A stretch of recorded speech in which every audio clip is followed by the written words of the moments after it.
Cuando conversé con Gabriel acerca de la posibilidad de ofrecer alguna charla, uno de los temas que surgió en el marco de esa conversación fue la posibilidad de exponer brevemente un ensayo que escribí el año pasado y que inesperadamente para mí mereció el segundo premio del concurso anual de Caminos de la Libertad, que es un ensayo que dediqué a un autor suizo de nacimiento, pero después nacionalizado francés, que se llama Benjamin Constant. Y fundamentalmente la elección de ese autor se debió al hecho de que el año pasado, más precisamente en el mes de febrero, se cumplieron 200 años de uno de los textos más universalmente conocidos de la teoría política, por lo menos del siglo XIX, que es una conferencia que él brindó en el Ateneo Real de París, titulada "De la libertad de los antiguos comparada a la libertad de los modernos". Con motivo de esa efemérides, bueno, se escribieron varias cosas. El nombre de Constant sonó bastante el año pasado y fue recordado en diversos ámbitos. Un autor, para situarlo mínimamente, que había nacido en el año 1767 en Lausanne, en Suiza, y que completó sus estudios en la Universidad de Edimburgo. Quizá es interesante recordar este dato porque quien ha recorrido la obra de Constant adivina muy fácilmente la huella de los clásicos de la Ilustración escocesa, sobre todo de Ferguson, Hume, Adam Smith, y que fue un gran protagonista de la teoría y de la literatura francesa. Él llega a Francia en torno, ya ha caído Robespierre, en torno a los años del Directorio, con el año 1796, aproximadamente 97. Ahí traba una relación muy intensa, sentimental y de muchos años con quien era la mayor intelectual de la época, la famosa Germaine de Stel, la Madame de Stel, la primer gran historiadora de la Revolución. Se hace ciudadano francés y cuando llega Napoleón comienza un largo exilio por distintos países de Europa hasta su regreso en el año 1815 a Francia. En el marco de ese exilio, Constant escribió algunas obras muy importantes para la teoría política y, como acabo de decir, también para la literatura. En el caso de la teoría política, una obra muy importante que se llama Principios de política aplicables a todos los gobiernos, u otra que se llama Del espíritu, conquista y usurpación, que es una crítica directa a Napoleón. Y en el plano literario, una novela absolutamente extraordinaria que uno de los más grandes escritores argentinos, Adolfo Bioy Casares, llegó a considerar como la novela mejor escrita de la historia de la literatura francesa, cosa que parece un poco exagerado, pero son palabras de Bioy Casares y no mías. Una novela que se llama Adolfo, que es bastante autobiográfica. Es una novela donde se narra la relación entre Adolfo, que es el protagonista central y que obviamente es Constant, y una mujer llamada Eleonora. Se las recomiendo vivamente porque, más allá de la estética del texto y de su valor literario, es un texto que, si uno lo lee entre líneas, nos dice mucho acerca de la concepción que Constant tenía de la libertad. Adolphe es el personaje central del libro, pero que es Constant. O sea, la novela, él cuenta un episodio de su vida ahí.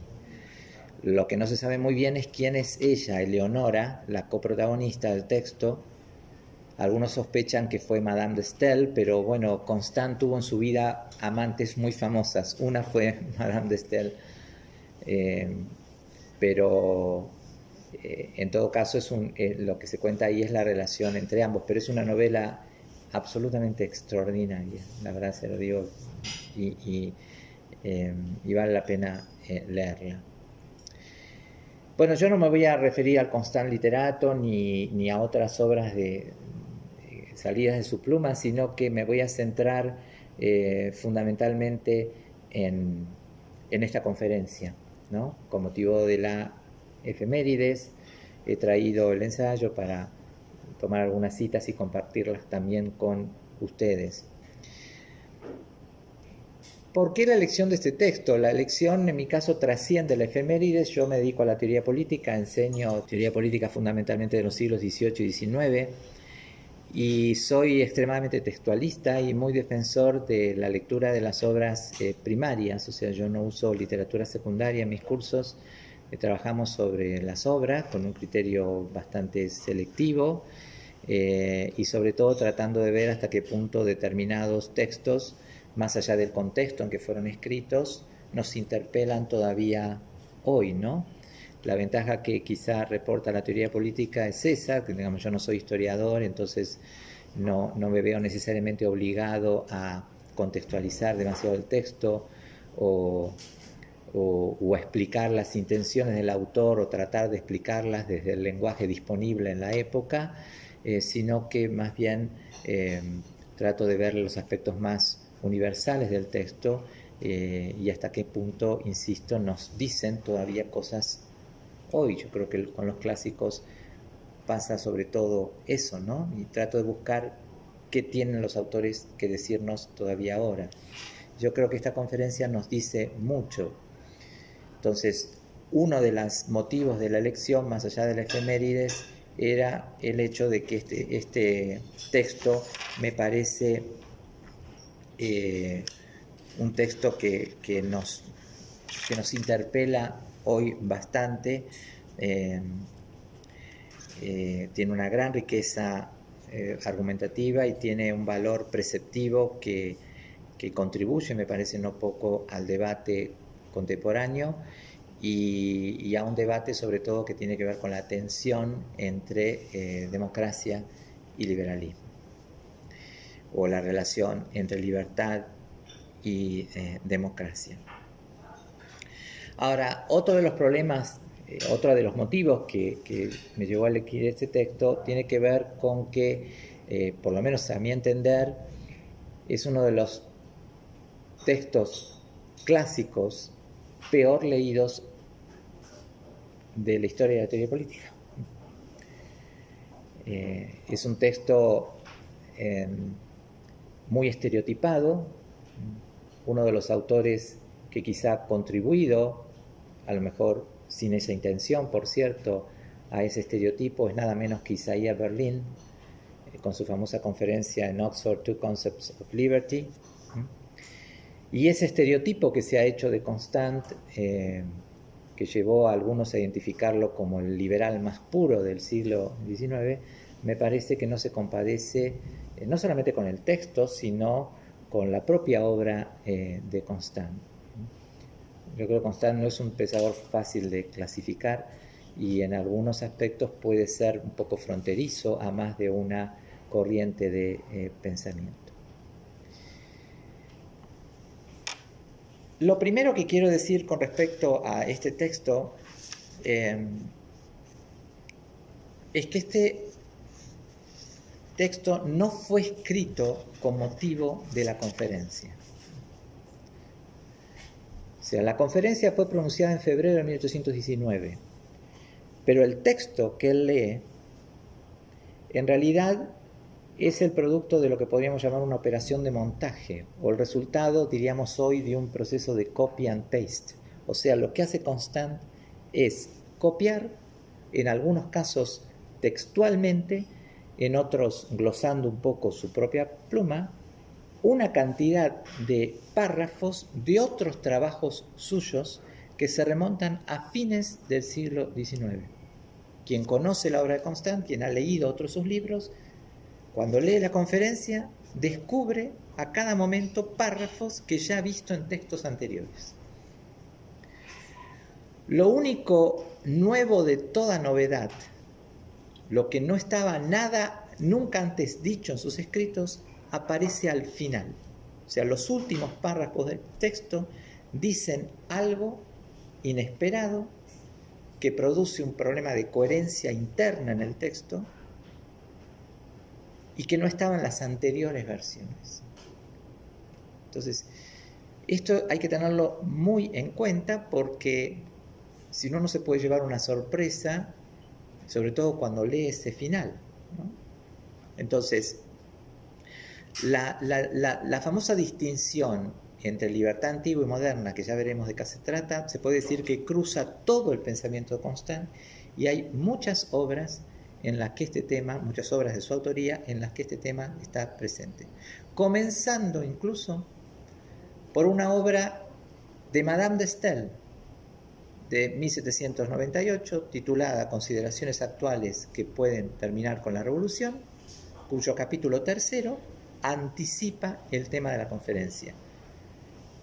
¿Qué estoy diciendo con esto? ¿Que la madre de la criatura es ella y no él? No, el problema es que en ese momento ya eran amantes, seguramente él no quiso exponer su nombre, ella era la baronesa de Staël, Madame de Staël es la hija de Necker, quien fuera ministro de Hacienda de Luis XVI, y estaba casada con el embajador de Suecia en Francia, Staël, y ella era la baronesa de Staël. Y él a lo mejor no quiso exponerse a poner su nombre como coautor de la obra, pero años después se sintió con todo derecho a tomar párrafos de su propia autoría. Si ustedes van a la obra Principio de Política aplicable a todos los gobiernos, de la cual existe una excelente edición de Liberty Fund, van a encontrar allí, por ejemplo, que el capítulo 16, el libro 16 está dividido en libros y cada libro en capítulos. El libro 16, ahí se van a encontrar con muchos párrafos muy parecidos a la conferencia.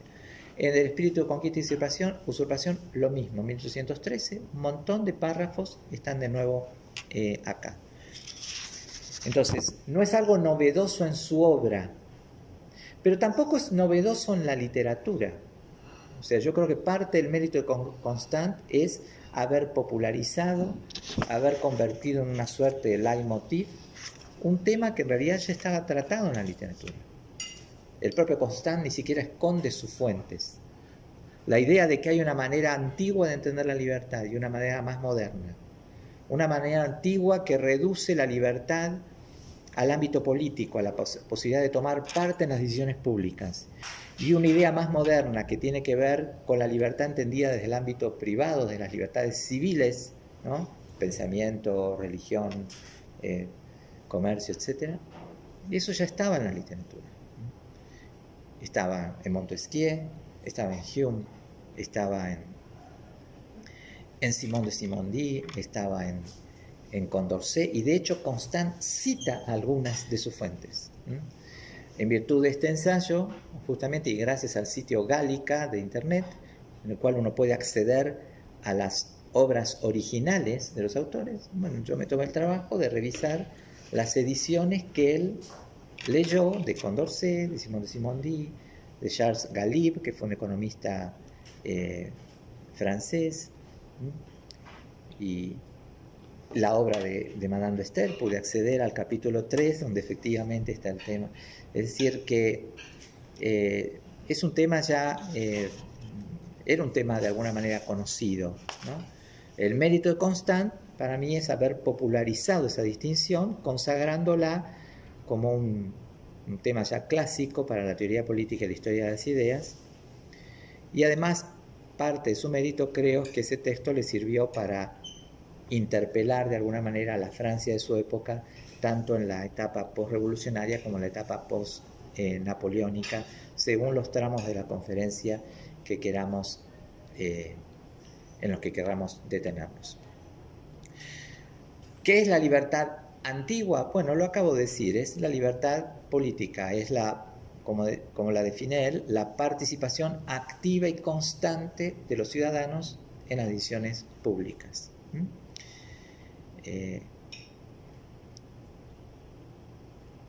Que hoy ejercemos por la vía representativa, pero que un ciudadano ateniense de la Grecia de Pericles ejercía de manera directa gracias, entre otras cosas, a que contaba con un sistema esclavista que le permitía consagrar su tiempo a la vida pública. ¿Qué es la libertad que Constant llama moderna? Bueno, ahí ya nos encontramos con otro problema que ha dado lugar a varias malinterpretaciones, porque es muy corriente encontrarse en manuales de historias e ideas o en exposiciones relativas a este autor que la idea de la libertad moderna se la identifica muy fácilmente con la idea de libertad negativa en Berlín, en Isaiah Berlin, o con la idea de la libertad meramente civil, la independencia privada, la independencia individual. Incluso el propio Constant contribuyó a lo mejor a ese equívoco porque él usa indistintamente a lo largo de la conferencia estas denominaciones: libertad moderna, libertad civil, independencia privada, independencia individual, como si fueran variantes, variaciones de un mismo tono, ¿no? Y el propósito de él es distinguir estas dos maneras de concebir la libertad, porque él consideraba que los revolucionarios franceses las habían confundido durante el periodo revolucionario y sobre todo durante el terror. Una primera aclaración entonces que quiero hacer a propósito ya de la distinción en sí mismo tiene que ver con esto, porque es cierto que cuando Constant dice libertad política se está refiriendo a la participación ciudadana. El ir a votar en la asamblea o elegir magistrados o representantes, etc. Ahora, si uno reduce la expresión libertad moderna a la mera libertad civil, ya ahí entramos en un terreno más complicado, porque eso no es lo que dice Constant. O sea, uno abre la conferencia y en uno de los primeros párrafos, Constant, frente a su auditorio, dice lo siguiente: pregúntense ustedes primero, le dice a su público, ¿qué entiende en nuestros días? C'est que de nos jours, en nuestros días, un inglés, un francés, un habitante de los Estados Unidos, por la palabra libertad. Bueno, yo quiero leer lo que dice Constant. O sea, ¿qué entiende un inglés, un americano hoy? Dice, en nuestros días. O sea,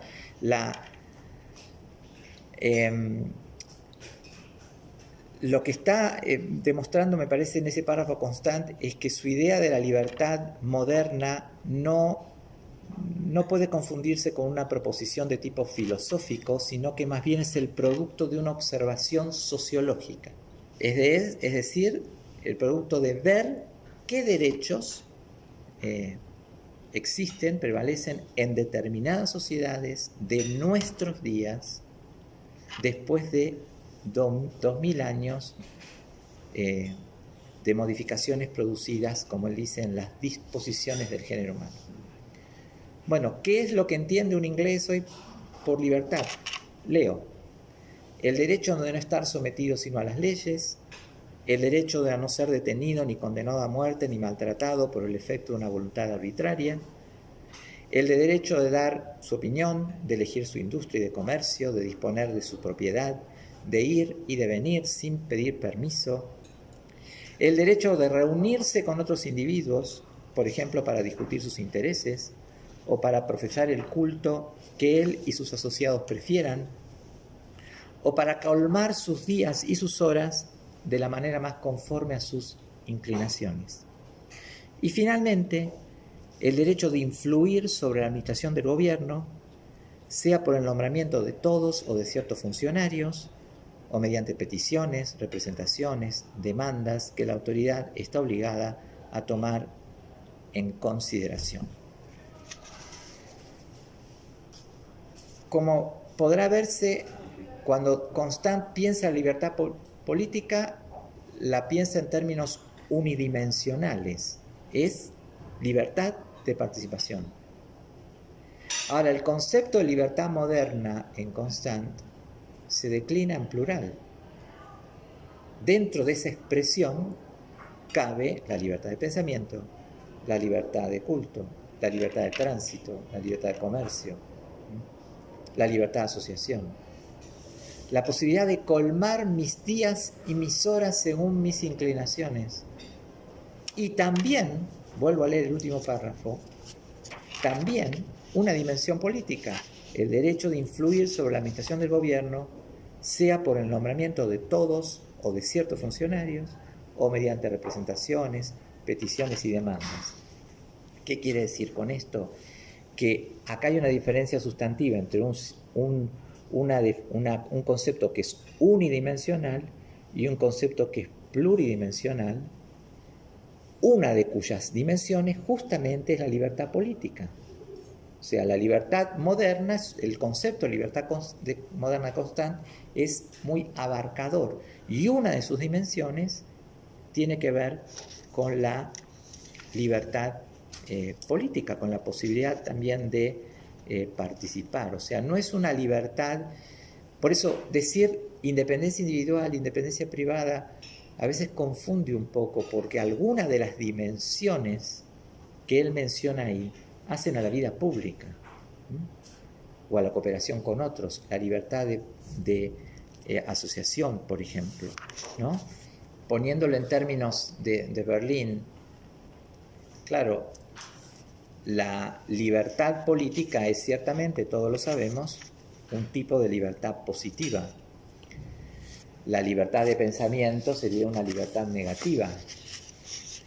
Ahora, las libertades que acabo de mencionar no son todas libertades negativas en la acepción de Berlín. Por lo menos desde mi entendimiento, quizá ustedes piensen otra cosa, pero si yo digo la posibilidad de colmar mis días y mis horas según mis inclinaciones, desde mi entendimiento eso es una libertad positiva, es autorrealización, no es ausencia de impedimento externo a la acción, ¿no? La libertad de participar en política. Entonces, no son todos, quería leer un párrafo, pero bueno, tendría que haberlo marcado antes para...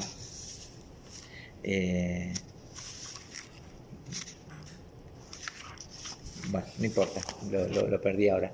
Pero se entiende lo que quiero decir, ¿no? Entonces, la libertad antigua es una libertad unidimensional, la libertad moderna se declina en plural, son libertades, ¿no? Una vez pensé que a lo mejor si Constant hubiera sido inglés, hubiera hecho lo mismo que Burke. Cuando Burke, en las consideraciones, en las reflexiones sobre la Revolución Francesa, dice que la noble libertad inglesa se ha nutrido de libertades históricas adquiridas, ¿no? Él usa los dos términos, la noble freedom, que se ha nutrido de esas liberties. Bueno, uno podría decir a lo mejor que la libertad moderna está compuesta, si uno pudiera usar dos palabras distintas, a lo mejor sería más lógico entenderlo así, que hay liberties en plural que componen esa freedom. No sé, el problema es que tenemos una sola palabra, ¿no? Bueno, ese es un punto que hay que aclarar, me parece es muy importante de la conferencia, porque por lo general no se repara en esto, no se repara en el hecho de que él, en el concepto de libertad moderna, está englobando aspectos que a lo mejor son más afines a la libertad de los antiguos. Por ejemplo, la libertad de participación en política. Eso es muy importante. No son dos libertades distintas, son distintas, pero además una engloba aspectos de la otra, es como más superadora. Y otro aspecto fundamental que me parece de la obra tiene que ver con la contextualización que él hace de cada una de estas libertades. Cuando él piensa la libertad antigua, ¿cómo la piensa? Bueno, la piensa inserta en un contexto, pequeño espacio. ¿Se acuerdan de la República de Platón? Hasta donde se escuche la voz del heraldo, ¿no? La ciudad tiene que ser pequeña, ¿no? Para que nos conozcamos, para que nos sintamos parte de un mismo proyecto. Esclavitud, guerra como un hecho cotidiano, religión oficial, ausencia de libertad religiosa y de expresión. Es cierto que él habla de los antiguos y trata un poco de salvar a Atenas de ese estereotipo, ¿no? Él consideraba que Atenas era más moderna que otras ciudades de la Hélade como Esparta. Pero aún así Atenas tenía instituciones totalmente reñidas con una concepción moderna de la libertad, como podía ser el ostracismo, que era una institución que obviamente conspira contra cualquier idea de la presunción de inocencia. Pero bueno, haciendo ese estereotipo de los antiguos, ¿no? Él asocia el concepto de libertad política, la participación continua y directa de los ciudadanos, con el pequeño espacio, la guerra, el comercio como un accidente casi feliz en ese contexto, pero no como un hecho cotidiano, la ausencia de libertad religiosa, etc. Y él, en cambio, la libertad moderna la asocia a los grandes espacios, obviamente al sistema representativo. Ya no tenemos tiempo para dedicarnos todas nuestras horas a la política, ni esclavos que lo posibiliten. El comercio como una actividad cotidiana, el vínculo, la relación entre los hombres. Constante a lo mejor en esa época pecó de cierto optimismo.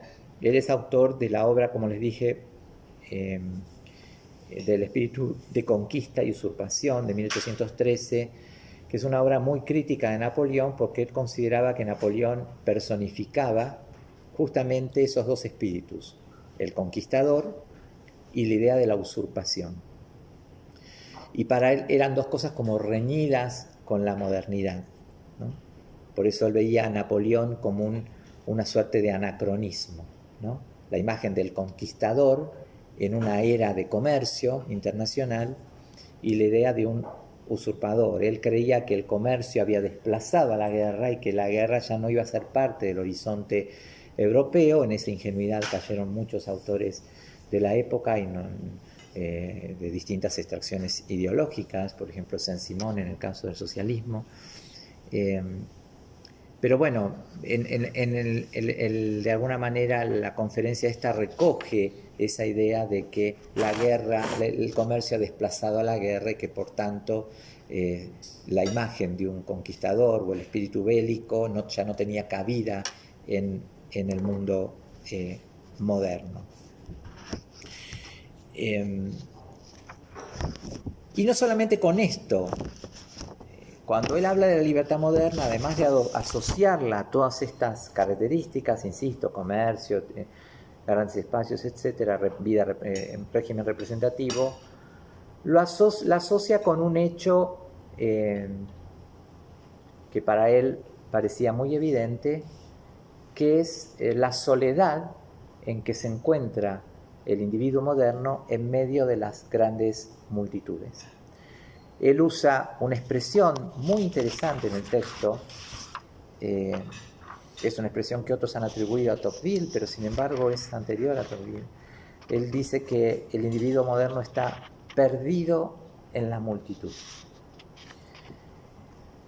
Tocqueville va a usar una expresión muy parecida, perdido en la masa. John Stuart Mill, antes que Tocqueville incluso, en 1835, en un ensayo precioso de Mill que se llama Civilization, él usa una expresión similar, lost in the crowd, ¿no? Son las tres expresiones, dicen lo mismo, ¿no? Perdido dans la multitud, perdón, yo pronuncio muy mal francés, dans la multitud, lost in the crowd, perdido dans la foule, en la masa, dice Tocqueville. Es la misma expresión, el individuo moderno está solo, ¿no? Aislado, sin vínculos, que es un tema muy de la época. Ayer en la charla que di para los alumnos de aquí de Namarro, conté algo que a lo mejor muchos de ellos no sabían. La palabra individualismo nace en Francia en ese contexto. Fue el gran fantasma de la época, el fantasma de la disolución social, la pérdida de vínculos sociales. El hecho de que todo el proceso de centralización político y administrativa de la Francia borbónica, luego de la dictadura jacobina y finalmente el imperio napoleónico, hubieran dejado una sociedad hecha polvo, sin vínculos, atomizada, una sociedad de puros individuos donde el espacio público necesariamente se estatiza porque no hay vínculos, asociaciones que puedan llenar ese espacio público. En ese contexto nace la palabra individualismo, que nació con una noción, una connotación extremadamente negativa. La primera vez que en el idioma anglosajón, hasta donde yo sé, se usó la palabra individualism fue cuando se traduce el segundo volumen de La democracia en América de Tocqueville, en 1840, cuyo traductor, Henry Reeve, en el capítulo titulado Del individualismo en las sociedades democráticas de Tocqueville, el segundo volumen, pone una nota al pie diciendo que estaba introduciendo un neologismo. Lo que ocurre es que después en el mundo anglosajón la palabra individualismo cobró otras connotaciones más positivas, incluso asociadas a la idea de iniciativa individual, etc., pero no nació con esa connotación.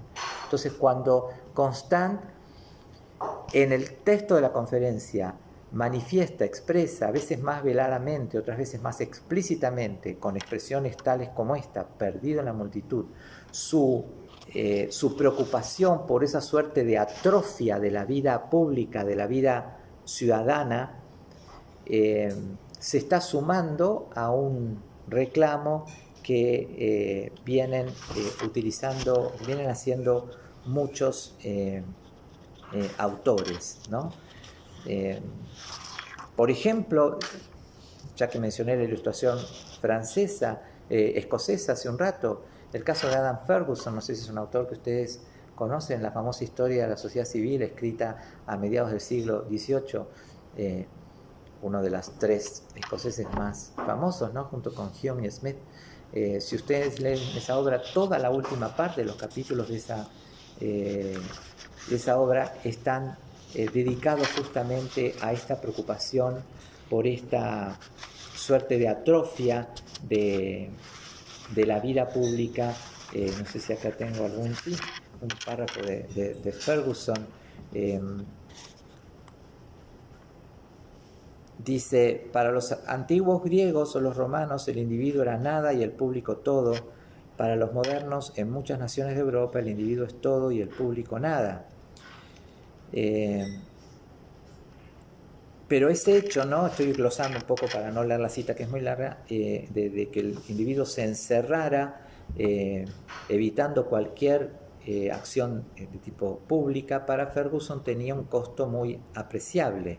Dice, vivimos en sociedades donde los hombres deben ser ricos para ser grandes, donde el placer se persigue a menudo por vanidad, donde el deseo de una supuesta felicidad sirve para inflamar lo peor de las pasiones, donde la justicia pública, como un cuerpo encadenado, puede evitar la actual perpetración de crímenes, pero sin inspirar sentimientos de imparcialidad y de equidad. En ese escenario, el relajamiento del espíritu público representa una amenaza para la libertad,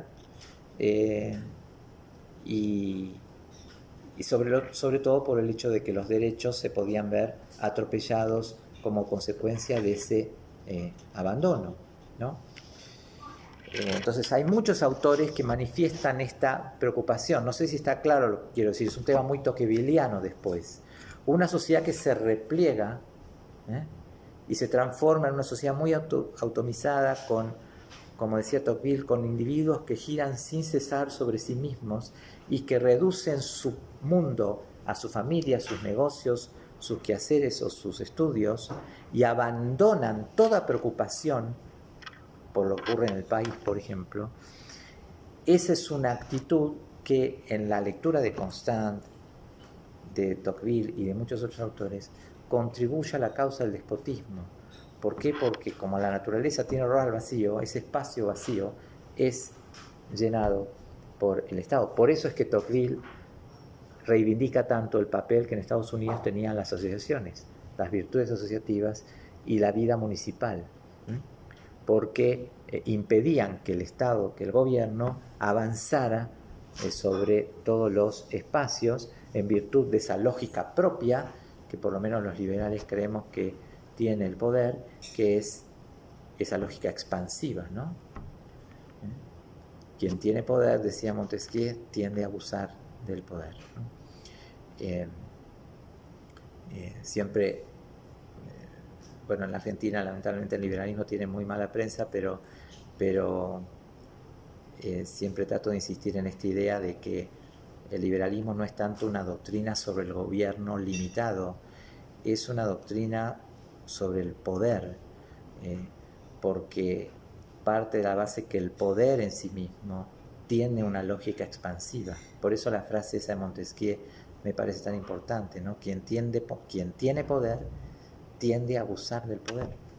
Hay una experiencia eterna, dice Montesquieu, que demuestra eso. Entonces, como hay una lógica expansiva en el poder, que conocían bien estos autores, Madison, por ejemplo, hay una desconfianza directa en eso, ¿no? Madison, por ejemplo, si leen Madison es clarísimo, ¿no? Su desconfianza enorme incluso hacia el propio sistema representativo, hacia la posibilidad de que ocurra la elevación de unos pocos sobre la ruina de muchos, ¿no?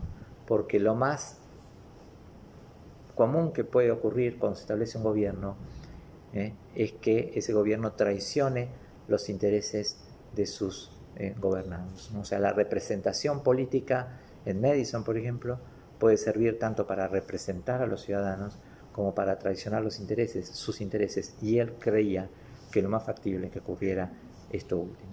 Bueno, Constant yo creo que tiene una cierta preocupación más o menos afín a eso. Ahora, si uno va siguiendo la conferencia y llega hasta esta parte, digamos, al promediar la conferencia un poquito más, puede llegar a la conclusión equivocada de que en el balance él está claramente mejor dispuesto a reivindicar la libertad moderna, la libertad individual, que era para él la verdadera libertad moderna, y a considerar que la libertad antigua por ahí no era tan importante. Me estoy salteando muchas cosas porque quiero dar lugar al diálogo y ya ir terminando. Pero ese es uno de los errores más frecuentes que se ha cometido con la conferencia, y justamente porque no se la lee hacia el final, ¿no? Esa es la ventaja de leer los textos. Yo siempre le digo a los alumnos, si leen el texto y no lo que dice un intérprete sobre el texto, no se pierden ese tipo de cosas. Hay un libro maravilloso de Italo Calvino que se llama ¿Por qué leer a los clásicos? Y en el prólogo de ese libro dice, un libro que habla de otro libro nunca dice más que el libro en cuestión. Entonces, un libro que habla de otro libro nunca dice más que el libro en cuestión. Entonces, en este caso es preferible leer a Constant. Acabo de citar Madison. No saben los equívocos que existen a propósito, por ejemplo, de uno de los artículos más famosos del Federalista, que es el artículo 10, por no leerlo textualmente, desmenuzarlo párrafo por párrafo, porque se le hace decir a Madison, a raíz de ese artículo, una cosa que Madison no dice. Justamente dice lo contrario, pero hay que leer el texto para darse cuenta y leerlo detalladamente. Lo mismo se puede decir de esta conferencia. Si uno la lee detenidamente, Constant no está reivindicando la libertad moderna. En realidad, lo que está haciendo es rescatando la libertad antigua.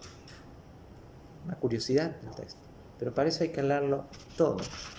Porque justamente al promediar el texto un poco más, después de haber distinguido las libertades, de haberlas contextualizado, ahí es cuando asoma su preocupación por el hecho de que a fuerza de reivindicar las dimensiones civiles de la libertad, los ciudadanos modernos desestimen, olviden la dimensión política y el riesgo enorme que ello supone para la propia libertad. Por eso es que este texto conviene leerlo un poco a raíz de esa preocupación que trasciende al propio Constant, esta preocupación por el avance de lo que se llamó entonces el individualismo, y no lo llamaríamos así, hoy existen otros términos, apatía ciudadana, desafección pública, sedación cívica, no sé, tantos nombres que circulan por ahí. Entonces, termino refiriéndome a la parte final, digamos, cuando uno se encuentra con la parte final del texto, ahí se encuentra con dos argumentos sucesivos que nos muestran su voluntad de rescatar la dimensión política de la libertad. El primero de esos argumentos es meramente instrumental, y es un argumento que ya está presente en viejos textos de Constant. Ya en 1806, en la obra Principio de Política, está clarísimo, igual hasta con párrafos parecidos, este argumento. ¿Qué significa rescatar la libertad política en términos instrumentales? Decir que las libertades civiles se protegen mejor cuando cuentan con la garantía de la libertad política. Eso es un argumento instrumental, es una relación de medio a fin. Me importan las libertades civiles, pero para que éstas se protejan, es necesario que yo sea capaz de reservar parte de mi tiempo, de mis preocupaciones, a la vida pública. Sería un argumento con un cierto aire de familia a la idea tocquevilliana del interés bien entendido, digamos, entre el paradigma del puro interés que me encierra, diría Tocqueville, en la soledad de mi propio corazón y me hace olvidarme de la vida pública, y el paradigma de la virtud ciudadana clásica, casi espartana, el ciudadano consagrado a la ciudad, abnegado, ¿no?, que privilegia la vida pública a la privada. Entre esos dos paradigmas, la idea del interés bien entendido de Tocqueville es la idea de que sin renunciar al propio interés y aún para protegerlo, es necesario que yo me ocupe de las cuestiones públicas, ¿no?, para poner freno al fenómeno del individualismo, que Tocqueville consideraba no un vicio moral, sino político. No es estrictamente egoísmo. El individualismo es un vicio político, es desinteresarse de la vida pública. Bueno, para poner remedio a eso, él encuentra en Norteamérica la vida municipal, la vida asociativa, y también esta doctrina muy interiorizada en el americano medio del interés properly understood o bien entendido, que es la idea de que es una especie de interés que se acerca, dice Tocqueville, imperceptiblemente hacia la virtud, ¿no? O sea, un interés que reconoce que a los fines de protegerse es conveniente reservar parte del tiempo a la vida pública. Bueno, el argumento que hace instrumental Constant al final es parecido a eso, o sea, la mejor garantía con que cuenta la libertad civil es el ejercicio, es consagrar parte de mi tiempo a la vida pública, porque si no, sería como construir un edificio sin cimientos. Eso es parte del argumento. Y después viene el otro argumento, que es el que más, y acá ya termino, el que más sorprende, la parte final del texto, que es ya 1819. Eso no está en las versiones anteriores del texto, aparece ahí.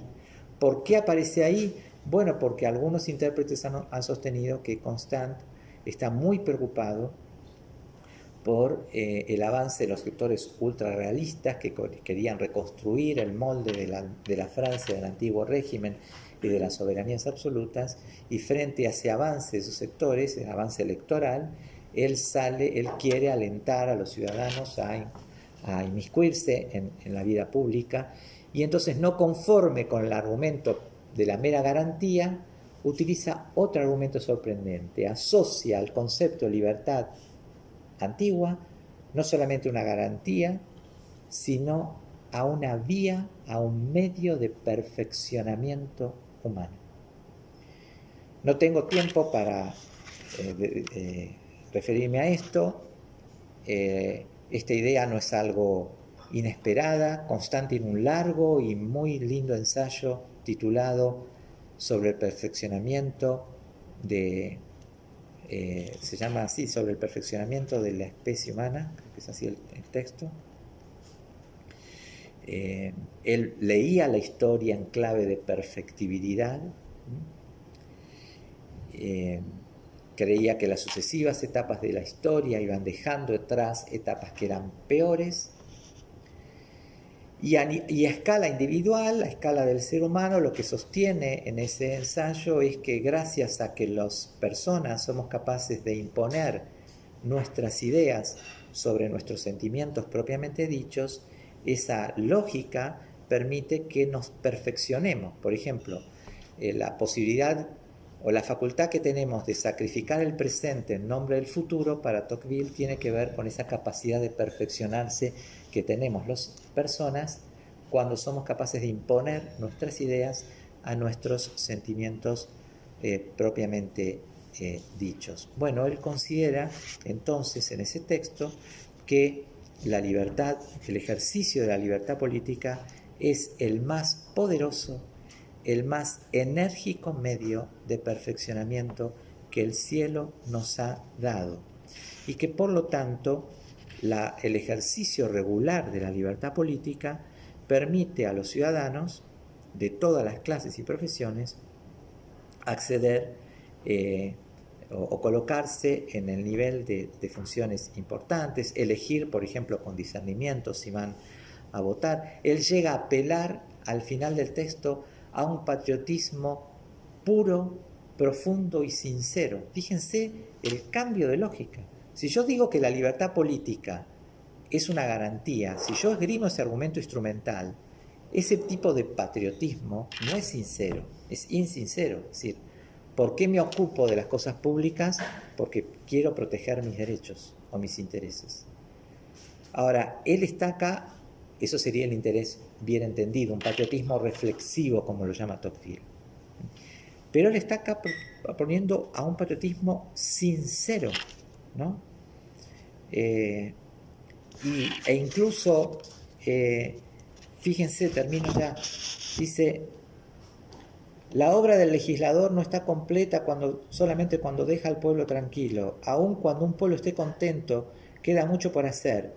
Es preciso que las instituciones concluyan la educación moral de los ciudadanos, que respeten sus derechos, que cuiden su independencia, que no perturben sus ocupaciones, pero además que procuren que consagren su influencia en la cosa pública, llamándolos a concurrir con sus decisiones y votos al ejercicio del poder.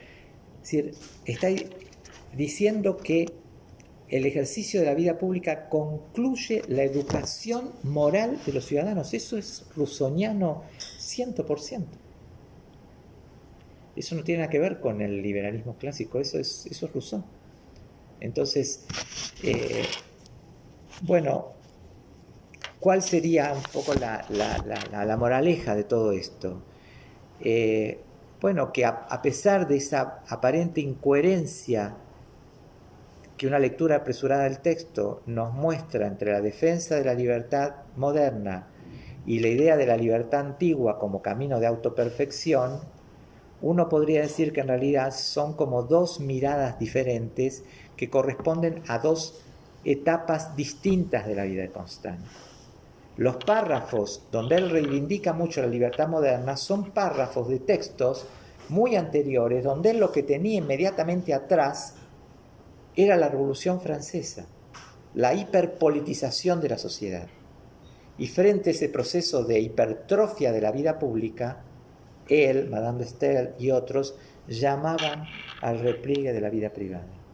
Pero ahora estamos 20 años después, en 1819, y lo que tiene delante, a sus espaldas, Constant atrás, no es la Revolución Francesa, sino la Francia napoleónica, que lo lleva a él a descubrir que la despolitización de una sociedad contribuye a la causa de la tiranía, que una sociedad despolitizada es una sociedad que deja todo el campo abierto para que el gobierno avance sobre él, ¿no? O sea, no eran ahora los fantasmas de la hiperpolitización, sino el fantasma de la pasividad, de la asociación cívica, de la desafección, que lo llevan a él a incurrir, como dice un intérprete de Constant, en una justificación aristotélica y casi romántica de la libertad antigua.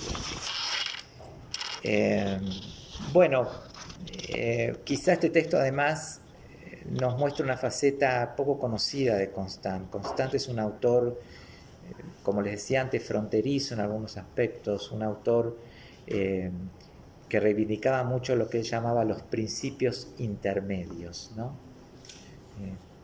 Entre la naturaleza, la historia, entre la antigüedad y la modernidad.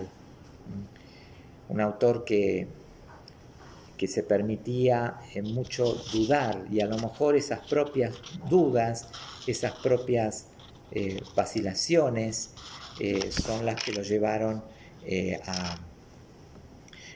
a este tipo de argumentación que ciertamente sorprende, pero que, insisto, uno puede comprenderla mejor cuando contextualiza un poco el texto, no solamente dentro de los distintos contextos, la Francia postrevolucionaria, la Francia postnapoleónica, sino dentro de la propia obra de Constant y su propia evolución.